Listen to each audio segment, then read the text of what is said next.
నేను ఈరోజు మీ అందరికీ ఒకే ఒక విషయం చెప్తున్నాను. నేను మీకు అండగా ఉంటా. 30 ఏళ్లు నన్ను చూశారు. ఎప్పుడన్నా నేను లీవ్ తీసుకున్నానా అని మిమ్మల్ని అడుగుతున్నా. ఎప్పుడన్నా సిక్ అయ్యానని అడుగుతున్నా.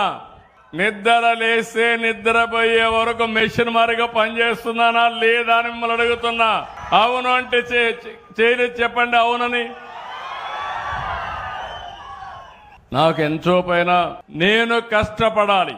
నా ద్వారా ప్రభుత్వ యంత్రాంగాన్ని పనిచేయించాలి, అభివృద్ధి చేయాలి, ఆదాయం పెంచాలి. పెంచిన ఆదాయం మళ్లీ మీకు సంక్షేమ కార్యక్రమాలు ఇవ్వాలి. మీ పిల్లల్ని బాగా చదివించాలి, ఉపాధి అవకాశాలు కల్పించాలి. మీ భవిష్యత్తు బాగుండాలని చెప్పి ఆలోచించాను. మొన్నటి వరకు వితంతువులకు పింఛన్లు ఇచ్చేవాళ్ళు కాదు. భర్త చనిపోతే పింఛన్ లేదు. ఎన్నో ఇబ్బందులు పడ్డారు.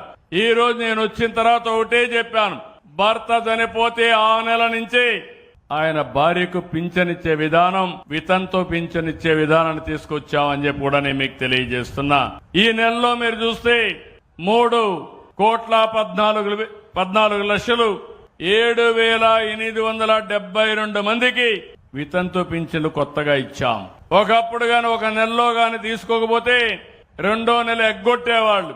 నేను ఇప్పుడు చెప్పాను, ఒక నెల పోతే నెక్స్ట్ మంత్ ఇస్తాం.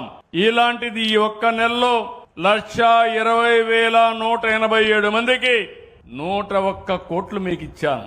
అది మీ మీద ఉండే నాకు ప్రేమ. ఓసారి పేదవాడు ఇంటి దగ్గర ఉండడు, ఉండకపోతే ఒక నెల తీసుకోరు, బంధువుల ఇంటికి పోతారు. అలాంటప్పుడు ఎగ్గొట్టే పరిస్థితి రాకూడదని ఇచ్చాను. రెండో నెల 2 నెలలు తీసుకోకపోయినా 3వ నెల మళ్ళా ఇచ్చాం.